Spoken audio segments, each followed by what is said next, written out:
so you picked, select group of lesser known faces from Indian cricket history, men who made vital contributions, but they've essentially been forgotten since then. So I was just curious, why did you choose to focus your effort on this? Like, why did you choose this as your pet project? Okay, I'm glad you asked such questions upfront because do get asked that a lot. So if you would read the preface or the introduction to my book, I mentioned I had this cricket crazy uncle, my mother's elder brother. So he grew up in the 1950s, 60s India when there was no television. So all your consumption was cricket, was around that precious transistor radio, and obviously newspaper.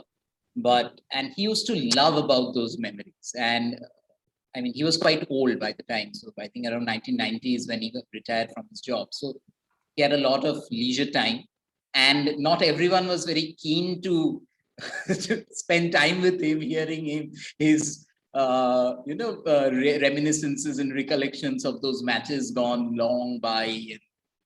I was about 10, 11 then, so I was an easy picking. So he would sit me down and say, in 1952, England had come, and in 1958, Richie Benaud's Australia had come. So initially obviously you can understand the 10, 11-year-old kid would rather go out and play with his friends than listen to these stories. But over time, and I think this is something unique about the generation who did not, at least whose first introduction to cricket was not through TV, because they had to visualize those scenes that they read or heard on radio through their own imagination. So when he was narrating it to me, I don't know how exact it was, but the picture it presented on that 10, 11-year-old kid was very impressionable. And over the years, those names have stayed with me.